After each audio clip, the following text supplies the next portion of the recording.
Hello students, myself Joshi Disha and I warmly welcome you on behalf of Shri Shivsha College of Commerce, Management and Computer Education, and it is managed by Jain Citizens Education Society.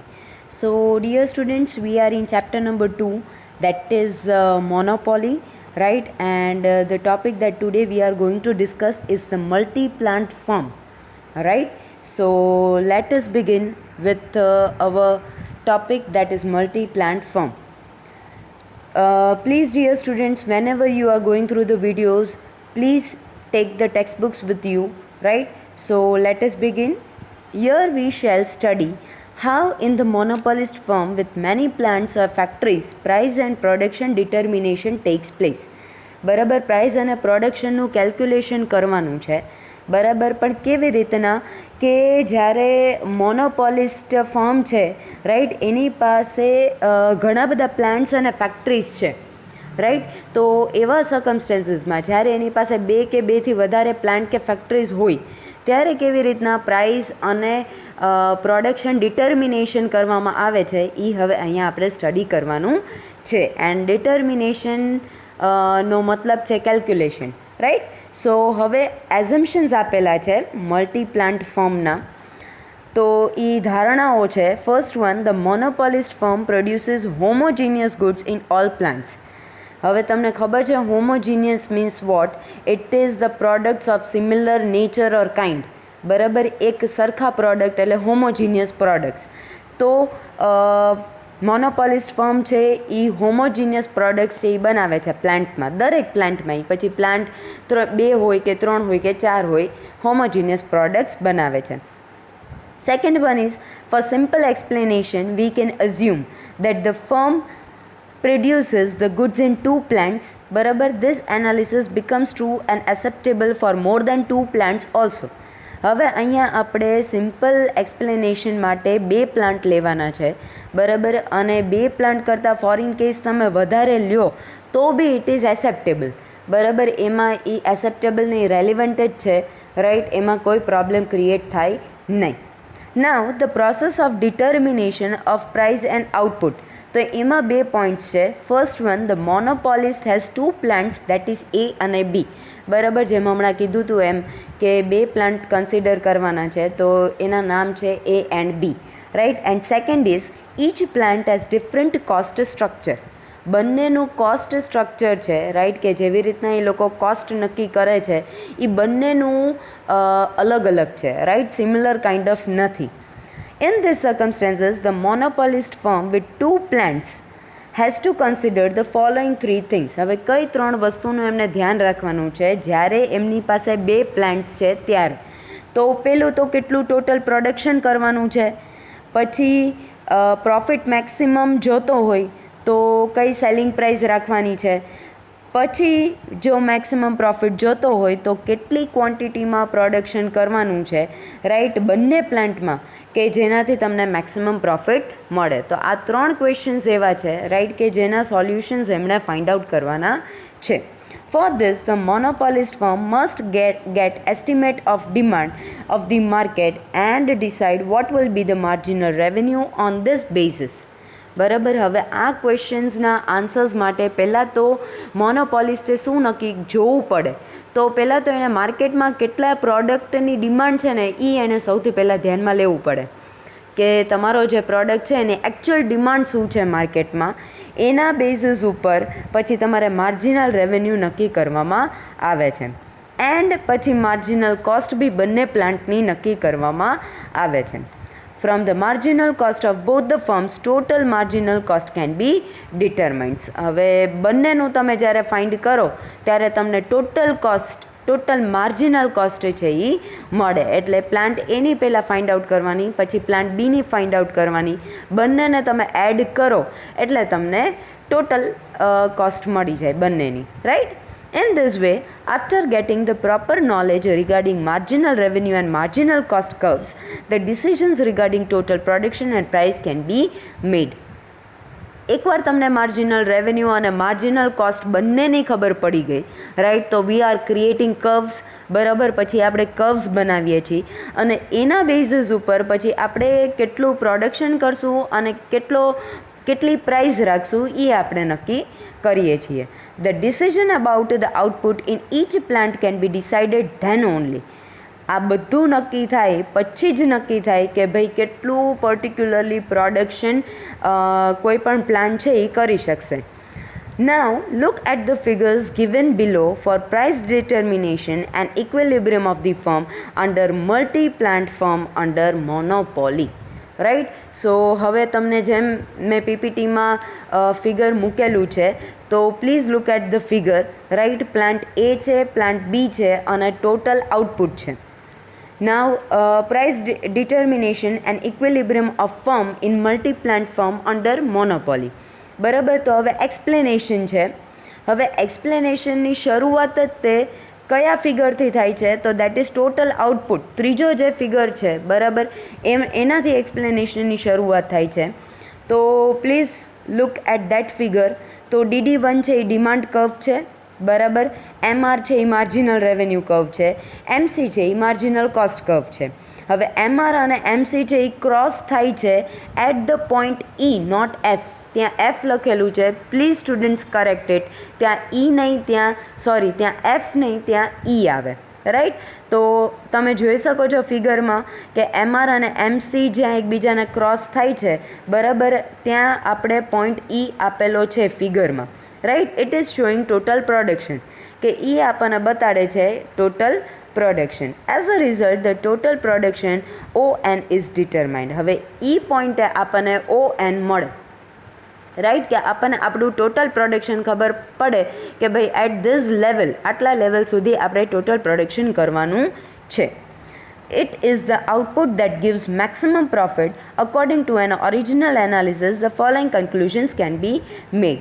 So E point આપણને મળે એટલે નીચે આપણે x axis ઉપર આવીએ એટલે આપણને ON point મળે.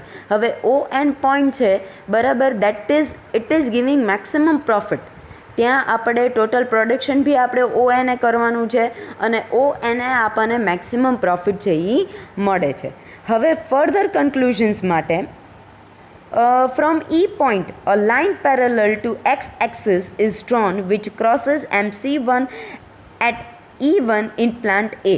બરાબર. હવે પ્લાન્ટ એમાં જુઓ બરાબર કે એમાં તમે જોશો કે એક્સ એક્સિસની એક પેરેલલ લાઇન ડ્રો કરેલી છે બરાબર. E1થી તમે જોવો તો આખી એક પેરેલલ લાઇન છે બરાબર.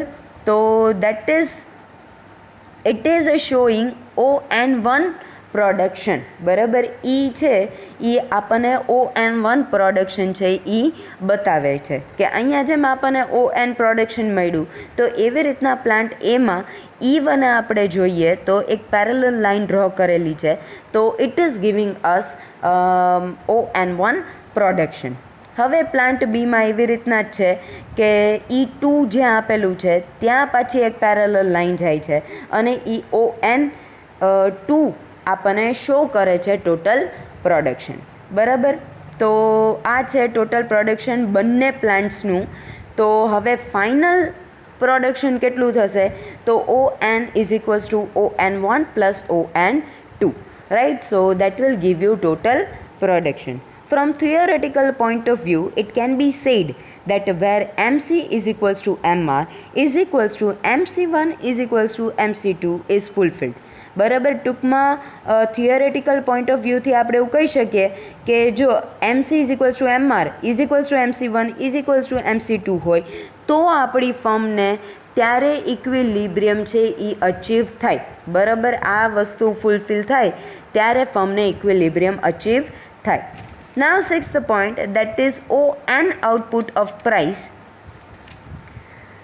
is determined. બરાબર. હવે ON output બરાબર આપણે હવે પ્રાઇસ નક્કી કરવાની છે for both A and B plants.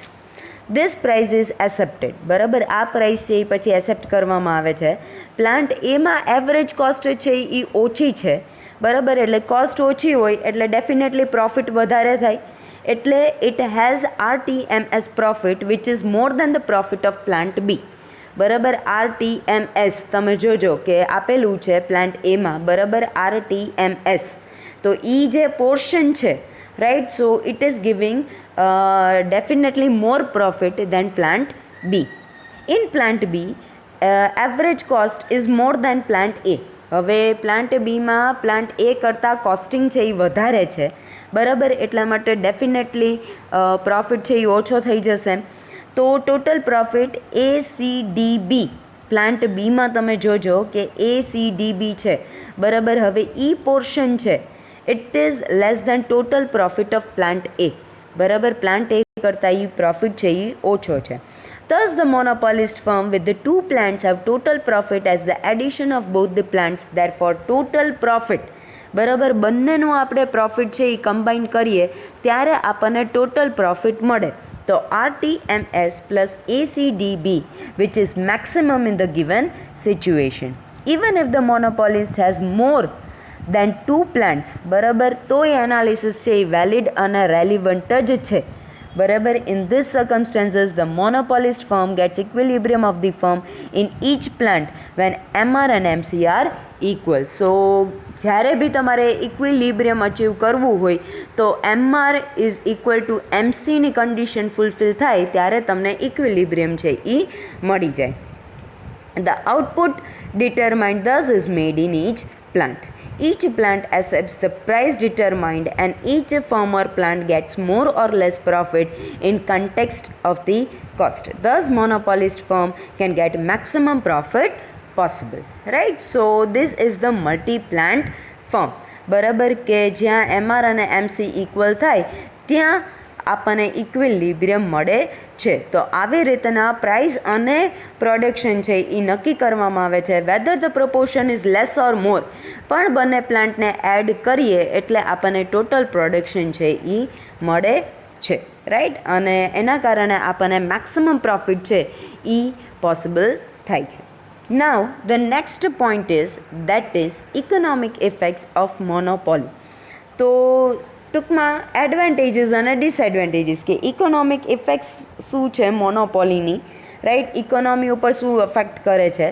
તો એક છે ગુડ ઇફેક્ટ્સ ઓફ મોનોપોલી અને બીજું છે ઇવિલ ઇફેક્ટ્સ ઓફ મોનોપોલી.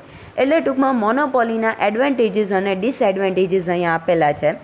તો first one is production on a large scale, બરાબર. તો આપણને બધાને ખબર છે કે મોનોપોલીમાં એક જ ફર્મ છે મોસ્ટ પ્રોબેબલી, રાઈટ, અને ઓબ્વિયસલી એનું લાર્જ સ્કેલ પ્રોડક્શન છે.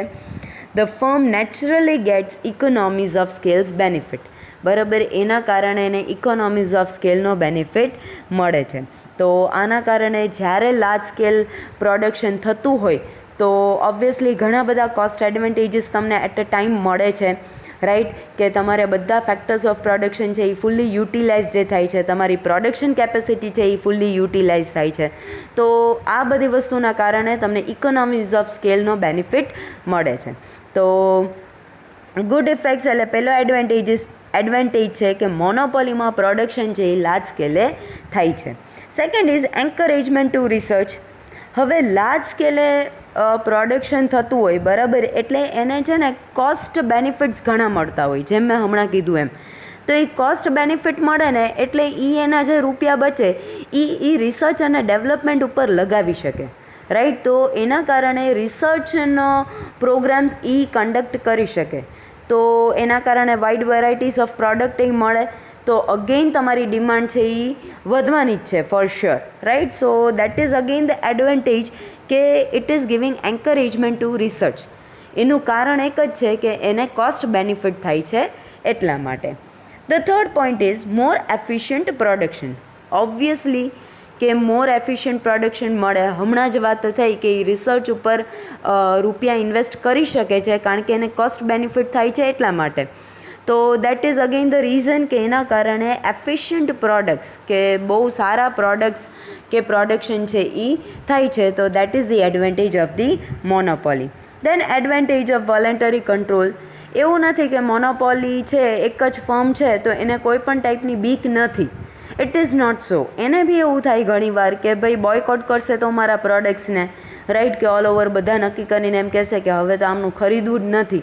તો એના કારણે એ ધાર્યું વસ્તુ કરતા નથી અને એક વોલેન્ટરી કંટ્રોલ લઈ લે છે કે ભાઈ એ વસ્તુને બિલીવ કરે છે કે ભાઈ બહુ પછી પ્રાઇઝમાં વધારો કરશું, રાઈટ, તો it is sometimes you may create some another problems, right. તો એના કારણે એ વોલેન્ટરી કંટ્રોલ કરી લે છે કે there is more production and less price, બરાબર. તો that is the advantage of voluntary controls. Now evil effects of monopoly એટલે ડિસએડવાન્ટેજીસ કયા છે? તો less production and more prices, બરાબર. તો in monopoly price is more than minimum average cost. મોનોપોલીમાં price છે ને એ એવરેજ કોસ્ટ કરતાં વધારે છે, બરાબર. તો એના કારણે પ્રાઇસ વધારે છે અને પ્રોડક્શન ઓછું છે. Less production and high price can be called the evil of monopoly. એટલે આમાં આ વસ્તુ એડવાન્ટેજમાં એવું કીધું હતું કે ભાઈ લાર્જ પ્રોડક્શન નથી, લાર્જ પ્રોડક્શન છે, અને હવે અહીંયા એવું કીધું કે there is a less production. તો આ બે સિચ્યુએશન છે એ ઘણીવાર અરાઇઝ થઈ શકે, રાઈટ. કે ઘણીવાર કોઈ એવું બિલીવ કરે કે ભાઈ જેમ કે વોલેન્ટરી કંટ્રોલ્સ હમણાં લીધા હતા કે ઘણીવાર એવી બીક હોય કે બોયકોટ કરશે તો at that time large production કરે અને પ્રાઇસ ઓછી ચાર્જ કરે. અને ઘણીવાર અમુક પ્રોડક્ટ્સમાં એવું થાય છે કે કોઈ બોયકોટ કરી શકે જ નહીં, કે જેમ કે નેસેસિટીવાળા પ્રોડક્ટ્સ હોય, બરાબર. તો એ તો હવે ખરીદા સિવાય છૂટકો જ નથી. તો at that time it can be possible, બરાબર. એવા સર્કમસ્ટેન્સીસમાં એવું બની બી શકે કે એ લોકો ઓછું પ્રોડક્શન કરે છે અને પ્રાઇઝીસ છે એ વધારે હાઈ ચાર્જ કરે છે. તો ટૂંકમાં અહીંયા એક જ વસ્તુ કીધી છે કે એની કોસ્ટ કરતાં, એની એવરેજ કોસ્ટ કરતાં એની પ્રાઇસ એ લોકો વધારે ચાર્જ કરે છે, રાઈટ. કે જેના કારણે it is a evil or disadvantage of monopoly. Then exploitation of customers. Obviously જ્યારે તમે પ્રાઇસ હાયર ચાર્જ કરો છો એટલે ડેફિનેટલી તમે તમારા કસ્ટમર્સને એક્સપ્લોઇટ કરો છો. તમે તમારા પ્રોફિટ માટે થઈને તમે એમને કાઇન્ડ ઓફ કહેવાય કે લૂંટો છો. તો that is the exploitation of the customers. Then exploitation of factors of production. કે ફેક્ટર્સ ઓફ પ્રોડક્શન છે તો ઓબ્વિયસલી સેમ ફર્મ પાસે જ ઓન્ડ હોય, બરાબર. અને એ લોકો સરખી રીતના એમને રિટર્ન નથી આપતા, કે જેમ કે લેન્ડ છે, લેબર છે, બરાબર. તો હવે એનું યુટિલાઇઝેશન છે એ થાય છે, બરાબર, પણ એને રિટર્નમાં એવું ખાસ મળતું નથી. જેમ એક્સપ્લોઇટેશન કન્ઝ્યુમર્સનું થાય છે એવી રીતના જ એક્સપ્લોઇટેશન થાય છે ફેક્ટર્સ ઓફ પ્રોડક્શનનું. કારણ કે એને ખબર જ છે કે મારી મોનોપોલી છે, હું ધાર્યું બિહેવિયર કરી શકીશ. તો એના કારણે થોડું રિટર્ન એ લોકોને મળતું નથી, એટલા માટે થઈને એ લોકો એક્સપ્લોઇટ થાય છે. Fourth point that is unutilised capacity of production. કે હમણાં જ આપણે જોયું કે ઓછું પ્રોડક્શન કરે છે તો એના કારણે જેટલું પ્રોડક્શન થતું હોય એટલું તમે નથી કરતા અને એનાથી તમે ઓછું કરો છો. મીન્સ વોટ કે તમે કેપેસિટીને પૂરેપૂરી યુટિલાઇઝ કરતા નથી, ઉપયોગ કરતા નથી. તો there is unutilised capacity of production. Fifth one that is improper distribution of factors, right. કે ફેક્ટર્સનું ઇમ્પ્રોપર ડિસ્ટ્રીબ્યુશન છે કે એક તો પ્રોડક્શનની પૂરેપૂરી કેપેસિટી છે એ યુટિલાઇઝ થતી નથી, તો એના કારણે ઘણા બધા ફેક્ટર્સ છે, બરાબર, એ વેસ્ટ જાય છે, બરાબર, મિસયુઝડ જાય છે. તો આના કારણે ડિસ્ટ્રીબ્યુશન ઓફ ફેક્ટર્સ છે એ ઇમ્પ્રોપર છે અને ઇનસફિશિયન્ટ છે, right. So that is improper distribution of factors. Sixth point is that is increase in economic disparity. Obviously economic disparity થાય, રાઈટ. કે ગરીબ છે એ ગરીબ થતા જાય ને રૂપિયાવાળા છે એ વધારે રૂપિયાવાળા થતા જાય. દેટ ઇઝ ઇકોનોમિક ડિસ્પેરિટી, બરાબર. કારણ કે જો લેબર્સ છે એમને પ્રોપર રિટર્ન મળતું નથી, કસ્ટમર્સને છે એ એક્સપ્લોઇટેશન થાય છે. હવે લેબર્સને સરખું રિટર્ન મળે નહીં તો ઓબ્વિયસલી ક્યારેક એવું થાય કે એ કંટાળીને પછી પોતાની જોબ કે એવું મૂકી દેતા હોય છે, તો અનએમ્પ્લોયમેન્ટ ઊભી થાય, રાઈટ. અને પાછો મોનોપોલિસ્ટ છે એને દિવસે ને દિવસે પ્રોફિટ વધતું જાય, રાઈટ. તો એ રિચ તો ઓલરેડી છે જ, પણ હી ઓર શી બિકમ્સ રીચર. તો આ બધી વસ્તુના કારણે ઇકોનોમિક ડિસ્પેરિટી છે એ ઊભી થાય છે, રાઈટ. કારણ કે પ્રોપર જેને રિટર્ન મળવું જોઈએ એને મળતું નથી, લોકો એક્સપ્લોઇટ થાય છે અને મોનોપોલિસ્ટ છે એ વધારે ને વધારે અર્ન કરે છે. દેન ઇકોનોમિક ઇન્સ્ટેબિલિટી. અગેઇન જેમ હમણાં આગળનો પોઈન્ટ હતો એ જ પોઈન્ટને આપણે કન્ટિન્યુટી રાખીએ, રાઈટ. તો આપણને ખબર પડે કે ભાઈ again there is economic instability, right, કે જે રીચ છે એ રીચર થતા જાય છે અને પુઅર છે એ પુઅરર થતા જાય છે. Then inefficiency of the firm in monopoly. તો ઇનએફિશિયન્સી ઓફ ધી ફર્મ એટલે ઘણીવાર કોઈ ફર્મ છે ને એ ઇનએફિશિયન્ટ હોય છે, એટલે એટલું બધું સારા પ્રોડક્ટ્સને એવું નથી બનાવતી. પણ કેવું થાય કે જનરલી મર્જર કે અમાલ્ગમેશન કે એવું થાય કે બે કંપની એક સાથે મળી જાય કે ત્રણ કંપની એક સાથે મળી જાય, રાઈટ. તો આવી રીતના ઘણીવાર થતું હોય. તો જે ઇનએફિશિયન્ટ ફર્મ છે ને એ બી કહેવાય ને કે એકદમ માર્કેટમાં દોડી જાય છે, right. So that is its advantage કે એ એકદમ વ્યવસ્થિત રીતના માર્કેટમાં સસ્ટેન કરી શકે છે. તો that is inefficiency of the firm. એટલે ઘણીવાર એવું નથી કે મોનોપોલીમાં ક્વોલિટેટિવ અને ક્વોન્ટિટેટિવ પ્રોડક્ટ્સ જ તમને મળે. ઘણીવાર ક્વોલિટેટિવ પ્રોડક્ટ્સ તમને ન મળતા હોય, ક્વોન્ટિટેટિવ વાઇઝે તમને સારું ન મળતું હોય, તોય તે ઓર્ગેનાઇઝેશન છે એ મોનોપોલી એન્જોય કરતી હોય છે, right. So that is this point. Now and we are going according to syllabus, right. So please dear students, move on according to your syllabus. So now we are in the third chapter, that is price discrimination. So the third chapter is on price discrimination. Let us take a look over it. So from the point of view of price discrimination, monopoly is divided into two main types. બરાબર. Price ડિસ્ક્રિમિનેશનના view પોઈન્ટે તમે જોવો તો monopoly છે એ બે ટાઈપમાં divided છે. Monopoly with price discrimination અને monopoly without price discrimination. બરાબર. When the person use time or place etc. change, but there is no change in the price of homogeneous product, it is called monopoly without price discrimination. We studied about this type of monopoly in chapter on monopoly in detail. બરાબર. હવે આપણે price discrimination related to monopoly study કરવાનું છે. બરાબર. તો સૌથી પહેલાં તો વોટ ઇઝ પ્રાઇસ ડિસ્ક્રિમિનેશન? તો પ્રાઇસ ડિસ્ક્રિમિનેશન છે is a special form of monopoly. Price discrimination મોનોપોલીનું સ્પેશિયલ ફોર્મ છે. If there is no monopoly તો પ્રાઇસ ડિસ્ક્રિમિનેશન થાય જ નહીં. જો મોનોપોલી ન હોય તો પ્રાઇસ ડિસ્ક્રિમિનેશન થાય જ નહીં. In the condition of perfect competition and price discrimination can not take place. બરાબર. It is incompatible with perfect competition. તો ટૂંકમાં જ્યાં મોનોપોલી છે ત્યાં જ પ્રાઇસ ડિસ્ક્રિમિનેશન છે.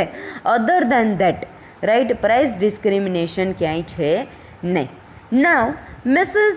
John Robinson says the act of selling the same article produced under single control at different prices to different buyers is known as price discrimination.